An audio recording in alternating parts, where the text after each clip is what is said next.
이건 정말 충격적입니다. 임신 중에도 수심 20m까지 맨몸으로 잠수한다고요? 그건 의학적으로 불가능합니다. 이건 생물학의 상식을 완전히 뒤엎는 현상이라고요. 미국 유타대학교의 유명 유전학자가 제주해녀에 대한 연구 결과를 발표하자 전 세계 학계는 그야말로 난리가 났습니다. 그 한마디에 수백 년간 금기시되던 임신 중 잠수의 위험성이 재정이 되고 인류 유전학의 새로운 장이 열렸다고 하는데요. 3년간의 집착적인 연구 끝에 밝혀진 충격적인 진실, 그리고 제주 해녀들의 몸속에 숨겨진 놀라운 유전자의 비밀까지. 도대체 무슨 일이 일어난 걸까요? 인류 진화론을 뒤흔든 제주 해녀 연구 이야기 지금 시작합니다. 저는 인류 유전학자입니다. 이상한 고백이죠? 하지만 제가 본 이상한 것들은 모두 유전자 안에 숨어 있었어요. 특히 바자우족의 비장 유전자 연구 이후 저는 저 자신이 유전자 사냥꾼처럼 느껴졌습니다. 몇 년 전 어머니의 고혈압 합병증으로 세상을 떠나신 뒤로는 더욱 그랬죠. 여성의 몸과 유전자에 대한 집착에 가까운 관심이 생겼습니다. 그러다 어느 날 우연히 본 기사 한 편이 제 인생을 바꾸어 놓았어요. 한국의 바닷속 여인들, 해녀, 클릭하자마자 눈에 들어온 문장이 아직도 생생합니다. 임신 7개월 차에도 물질을 하는 해녀들, 70대, 80대가 되어서도 맨몸으로 바다에 뛰어든다. 제 손가락이 멈춰버렸어요. 이건 말이 안 됩니다. 유전학적으로 불가능한 현상이니깐요. 임신 중 수중 활동은 태아에게 치명적일 수 있거든요. 그런데 그들은 수백 년간 이를 버텨왔다. 저는 더 많은 자료를 찾았습니다. 해녀들이 10m, 심지어 20m까지 잠수한다는 보고서들. 수온이 10도 내외인 바다에서 45시간씩 작업한다는 기록들. 매일같이 평생 동안. 어떻게 가능한 거지? 이 질문 하나가 저를 제주행 비행기에 오르게 만들었습니다. 다이애나도 함께였죠. 제 동료이자 친구인 그녀에게 이 프로젝트를 제안했을 때 다이애나는 제가 설명하기도 전에 내 항공권도 예약하라고라고 말했어요.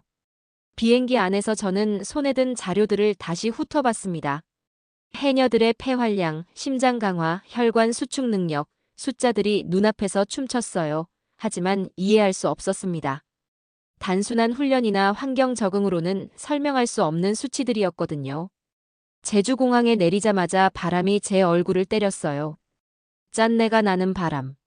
그 바람 속에는 뭔가 다른 게 섞여 있었습니다. 제가 아직 모르는, 안이 있다는 것조차 몰랐던 무언가. 첫 번째로 만난 해녀는 강옥순 할머니였습니다. 77세. 제가 상상했던 70대가 아니었어요. 까만 스킨슈트를 입은 채로 바다로 걸어가는 뒷모습은 마치 20대의 순발력을 가진 것 같았죠. 할머니, 저희가 취재 온 연구진입니다. 다이애나가 먼저 인사를 건넸어요. 강옥순 할머니는 고개를 돌리더니 바다를 바라봤습니다. 주름진 얼굴에 딱 3줄의 멍울이 있었죠. 다른 해녀들도 마찬가지였어요. 아, 무거비에 대해 연구하러 왔다지. 해녀분들의 신체 능력에 대해 궁금한 게 있어서요. 저는 최대한 정중히 말했어요. 그런데 강옥순 할머니가 갑자기 웃었습니다. 신체 능력? 그런 게 중요한 게 아닌디. 그 말에 저는 당황했죠. 그럼 뭐가 중요하다는 걸까요? 숨이야. 숨만 잘 참으면 된다. 강옥순 할머니가 말하며 바다를 응시했어요.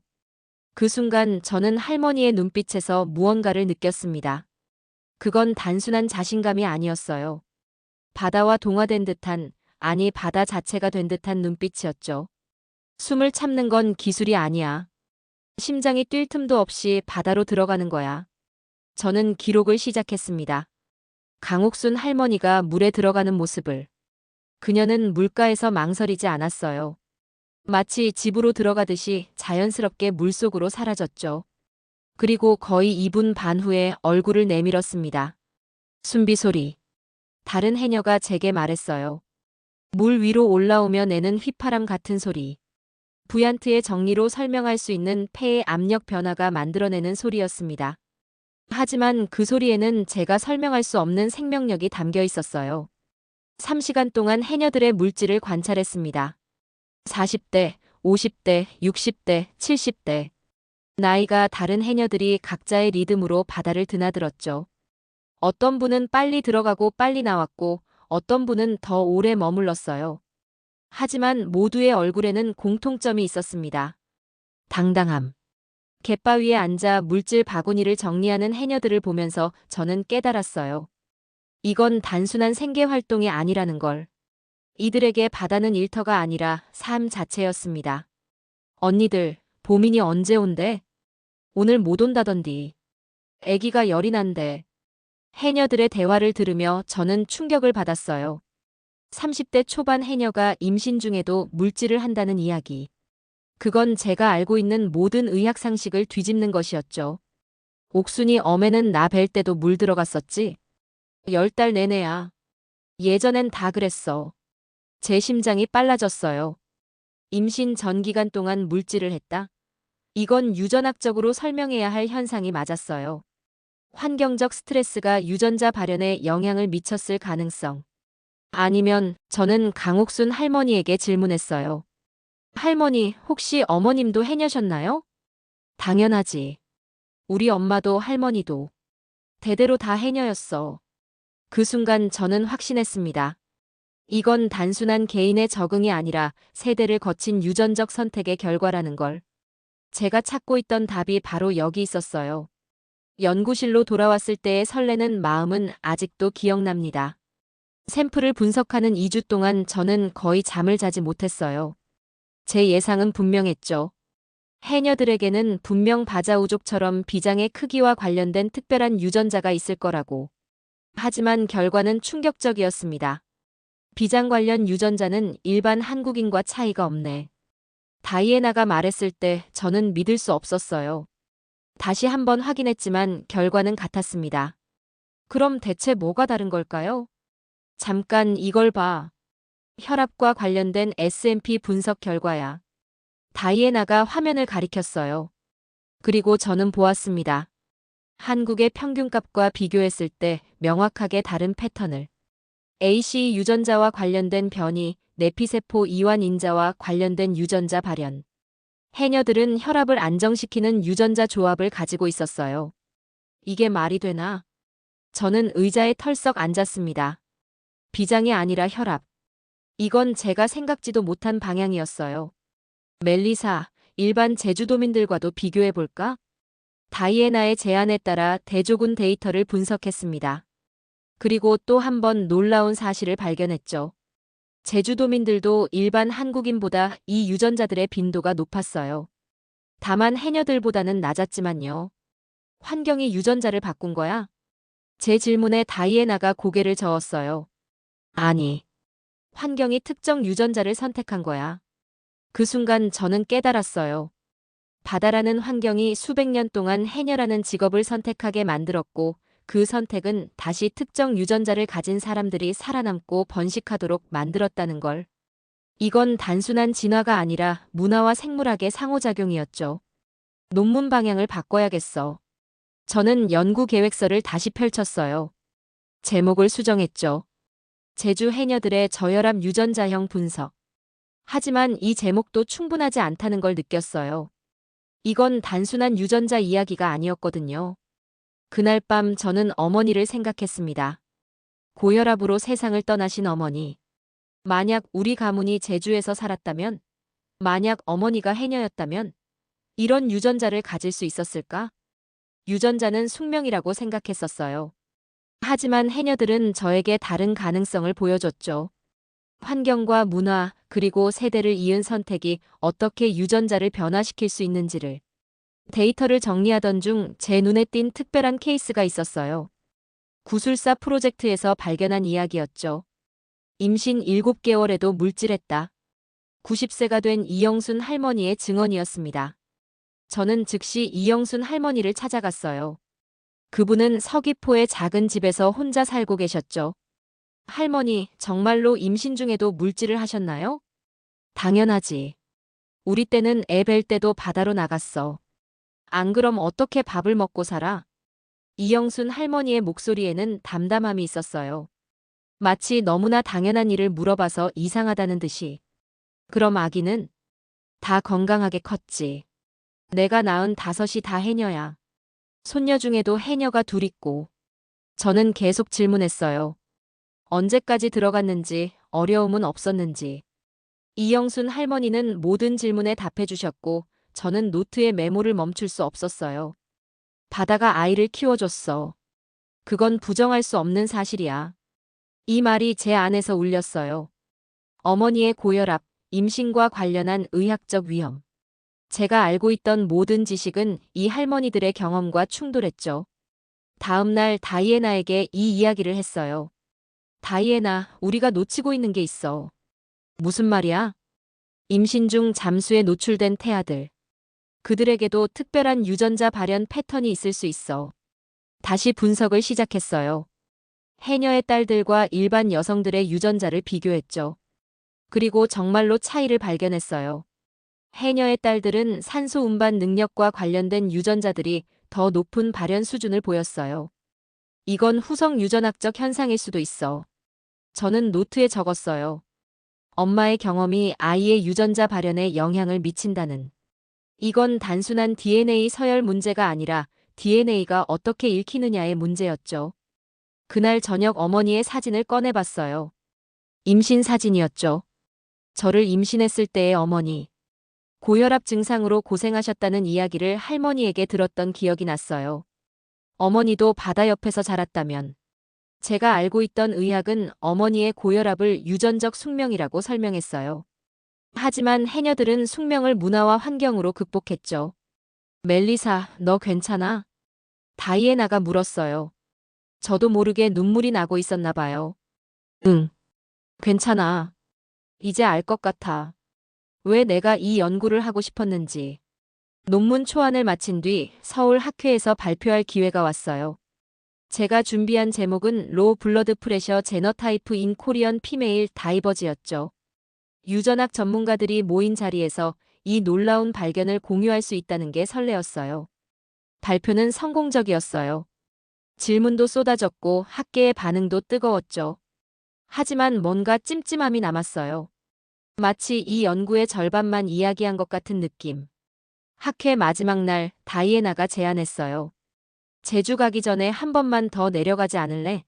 옥순 할머니가 직접 물질 체험시켜준다고 했잖아. 저는 망설였어요. 연구자로서 실험 대상에 너무 가까워지는 건 좋지 않죠. 하지만 무언가가 저를 이끌었어요. 제가 분석한 숫자들 너머에 있는 것을 보고 싶었나 봐요. 제주에 도착한 다음 날 아침 강옥순 할머니를 다시 만났어요. 옵서에. 진짜 바다에 들어가 보게. 네, 할머니. 하지만 저는 수영도 잘 못해요. 문제 아니야. 천천히 하면 돼. 스킨슈트를 입고 바다로 들어갔어요. 물이 차가웠죠. 한라산에서 내려오는 용천수의 차가움. 강옥순 할머니는 제 옆에서 천천히 움직였어요. 숨 좀 참아봐. 나도 어린 시절엔 이렇게 배웠어. 처음에는 몇 초밖에 못 참았어요. 하지만 할머니의 눈빛을 보고 다시 도전했죠. 천천히 참는 시간이 길어졌어요. 물속으로 들어가 보실래? 저는 머뭇거렸어요. 하지만 할머니의 격려에 용기를 얻었죠. 천천히 물에 고개를 담갔어요. 물속에서 보니 완전히 다른 세계였어요. 옥순 할머니가 손짓으로 가리킨 곳에 해초가 흔들리고 있었죠. 물 밖으로 나오자마자 숨비 소리가 저절로 나왔어요. 할머니가 웃었어요. 봤어? 내가 지금 700년 전통의 숨비 소리를 냈어. 그 순간 저는 깨달았어요. 유전자는 시작일 뿐, 진짜 해녀가 되는 건 매일같이 바다와 마주하는 선택의 결과라는 걸. 제 DNA 안에도 해녀들과 같은 유전자가 있을 수 있어요. 하지만 그건 중요하지 않았죠. 중요한 건 그들처럼 바다와 공존하며 살아가는 삶의 태도였어요. 할머니, 왜 이렇게 오래 해녀를 하시는 거예요? 바다가 나를 살려줘서. 내가 바다를 살리고 바다가 나를 살리고. 그게 해녀야. 이때 저는 논문 제목을 바꿔야 한다는 걸 느꼈어요. 유전자 이야기만으로는 부족했죠. 이들의 삶과 정신을 담을 수 있는 제목이 필요했어요. 제주에서 돌아온 그날 밤, 저는 논문 제목 앞에서 오래 머물렀어요. 로 블러드 프레셔 제너타이프 인 코리언 피메일 다이버즈. 맞는 제목이었어요. 엄밀하고 과학적인.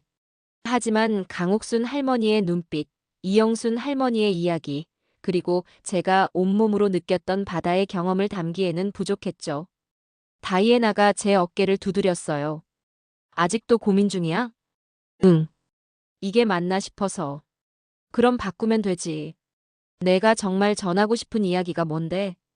제가 정말 전하고 싶은 이야기. 그건 숫자와 그래프로는 표현할 수 없는 것들이었어요. 바다가 여성들을 선택했고 여성들이 바다를 선택했던 이야기. 죽음과 삶의 경계에서 균형을 찾아온 700년의 역사. 마우스 커서가 제목 위에서 깜빡였어요. 저는 천천히 글자를 지웠습니다. 그리고 새로 타이핑했죠. 더시 초즈댐 레거시 어브 서바이벌 인 JJUS 위먼. 다이애나가 읽어보고 고개를 끄덕였어요. 이제 완성된 것 같은데? 아니, 이제 시작이야. 논문의 결론 부분을 다시 썼어요. 유전자 데이터는 그대로였지만 해석을 추가했죠. 해녀들의 유전적 특성은 단순히 생물학적 적응이 아니라 문화-생물학적 공진화의 결과라는. 환경이 문화를 만들고 문화가 유전자 발현에 영향을 미치는 순환을 설명했어요. 무엇보다 중요한 건 마지막 문단이었어요. 해녀들의 신체는 과학으로 분석할 수 있지만 그들의 정신은 숫자로 환산될 수 없다. 그들은 바다와의 공존을 통해 생존을 넘어 삶을 일구어 왔다. 우리가 해녀 문화에서 배워야 할 것은 유전자가 아니라 자연과 조화롭게 살아가는 지혜다. 이 문장을 쓰면서 저는 울었어요. 어머니가 생각났죠. 의학의 한계 앞에서 무력했던 저 자신도. 하지만 이제는 알았어요. 유전자는 숙명이 아니라 적응이고 적응은 선택의 결과라는 걸. 논문이 발표된 후 반응은 두 가지로 나뉘었어요. 일부 학자들은 제가 과학의 영역을 벗어났다고 비판했죠. 하지만 더 많은 사람들이 이 이야기에 공감했어요. 특히 인상적이었던 건 한 젊은 교수의 이메일이었어요. 제 어머니도 제주 출신입니다. 해녀는 아니셨지만 어릴 때 해녀들의 숨비소리를 듣고 자랐다고 하셨어요. 교수님의 논문을 읽고 어머니께 전화드렸더니 처음으로 제주 이야기를 들려주시더라고요. 감사합니다. 저는 더 많은 연구를 계획했어요. 다른 지역의 해녀들, 그리고 사라져가는 전통이 현대의학에 주는 교훈들. 다이애나도 다음 프로젝트에 함께하기로 했죠. 하지만 가장 의미 있었던 건 강옥순 할머니로부터 온 편지였어요. 손녀 소연이가 써준 거였죠. 연구는 잘 되어가나? 내가 할머니랑 함께 물질하기로 했다. 우리 가문의 해녀 기술을 제대로 배우고 싶어서. 내가 오면 같이 해보자. 저는 답장을 썼어요. 다시 제주를 방문하겠다고. 이번에는 연구자가 아니라 배우는 사람으로. 몇 달 후 논문이 여러 학회에서 소개되었어요. 제가 전하고 싶었던 메시지도 조금씩 퍼져나갔죠. 유전자만이 아니라 환경과 문화, 그리고 선택이 어떻게 인류의 다양성을 만들어내는지를. 어느 날 강연 후 한 학생이 질문했어요. 교수님은 해녀들이 진화했다고 생각하시나요? 저는 잠시 생각했어요. 그리고 대답했죠. 진화라는 단어가 정확하지 않은 것 같아요. 그들은 환경에 반응했고 그 반응은 문화를 통해 증폭되었어요. 유전자는 이 과정의 일부일 뿐입니다. 중요한 건 700년 동안 바다와 함께 살아온 그들의 선택이죠. 3년이 지났어요. 저는 다른 연구도 계속했지만 해녀 프로젝트를 놓지 않았어요. 매년 제주를 방문했고 점점 더 많은 해녀 가족들을 알게 되었죠. 강소영과도 친해졌어요. 그녀는 정말로 할머니의 기술을 이어받고 있었어요. 서울에서 마케팅 일을 하다 제주로 내려온 그녀에게 저는 큰 감명을 받았죠. 왜 돌아왔어요? 옥순 할머니가 아프셨어요. 그걸 계기로 생각해봤죠. 내가 정말 원하는 삶이 뭔지. 소연이가 답했을 때 저는 제가 왜 이 연구를 시작했는지 다시 한번 깨달았어요. 어머니의 고혈압, 제 자신의 유전자에 대한 불안.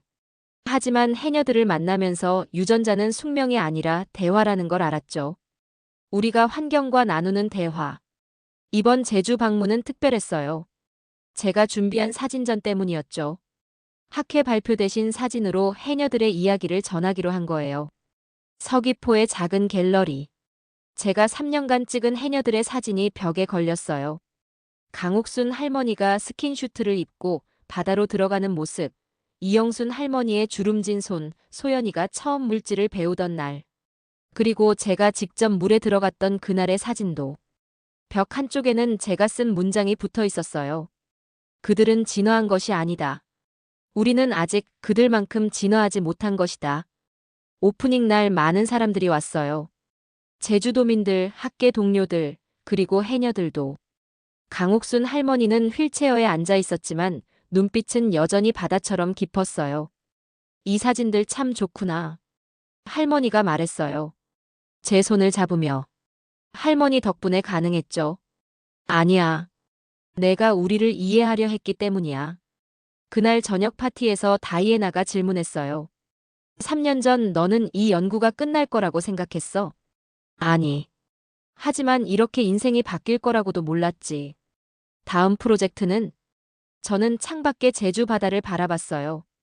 달빛이 파도에 부서지고 있었죠. 꼭 연구일 필요는 없는 것 같아. 다만 계속 배울 거야. 해녀들에게서, 바다에서, 그리고 우리가 아직 발견하지 못한 것들에서. 마지막 관람객이 나가고 저 혼자 남았어요. 할머니의 사진을 다시 보면서 생각했죠. 유전학자로서 저는 DNA 속의 비밀을 찾고 싶었어요. 하지만 정작 찾은 건 그보다 훨씬 큰 것이었죠. 해녀들의 유전자는 특별했어요. 하지만 진짜 특별한 건 그들이 선택한 삶이었어요. 바다와 함께 살기, 공동체를 지키기, 다음 세대에게 지혜를 전하기. 이런 선택들이 긴 시간에 걸쳐 그들의 몸과 마음을 변화시켰어요. 사진전을 마치고 숙소로 돌아가는 길에 다이애나가 말했어요. 너 논문 제목 바꾼 거 후회하지 않아? 전혀. 오히려 그게 가장 중요한 결정이었던 것 같아. 왜? 과학은 단편을 이해하게 해주지만 이야기는 전체를 조망하게 해주거든. 우리는 해변을 걸었어요. 파도 소리가 들렸죠. 어디선가 희미하게 숨비 소리도 들리는 것 같았어요. 아마 착각일 거예요. 하지만 그 착각조차 아름다웠죠. 밤하늘에 별이 빛났어요. 저는 어머니를 생각했죠. 고혈압으로 일찍 세상을 떠나신 어머니. 이제 어머니에 대한 미안함보다는 고마움이 더 컸어요. 어머니의 삶이 저를 이 연구로 이끌었고 이 연구는 저에게 새로운 세계를 보여줬거든요. 해녀들에게서 배운 가장 중요한 교훈은 이거였어요. 우리는 유전자의 노예가 아니라 환경과 문화의 공동 창조자라는 것. 매일의 선택이 우리를 만들어가고 그 선택들이 모여 미래 세대에게 전해진다는 것. 다음 날 아침 강옥순 할머니를 마지막으로 찾아뵀어요. 할머니는 현관에서 일광욕을 하고 계셨죠. 미국 가면 우리 생각해라. 항상 생각할 거예요, 할머니. 그리고 기억해라. 너도 이제 바다 사람이야. 그 말이 가슴에 남았어요. 저는 해녀가 될 수 없어요.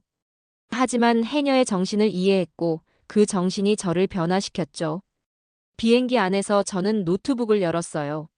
새로운 연구 계획서를 작성할 시간이었죠. 제목은 이미 정해졌어요. 문화 마이너스 생물학적 공진화 인류 적응의 새로운 패러다임. 하지만 이번에도 숫자만으로는 충분하지 않을 거라는 걸 알고 있었어요. 다시 사람들의 이야기를 들어야겠죠. 그들이 어떻게 환경과 대화하며 살아왔는지, 어떤 선택들이 그들을 만들었는지. 제주의 풍경이 창밖으로 멀어져 갔어요. 하지만 이제 저는 알고 있어요. 진짜 여행은 이제 시작이라는 걸. 해녀들이 보여준 세계는 너무 크고 아직 발견할 것이 너무 많았죠. 유전자는 이야기의 첫 장일 뿐이었어요. 진짜 이야기는 사람들이 그 유전자로 무엇을 만들어내는지에 있었죠.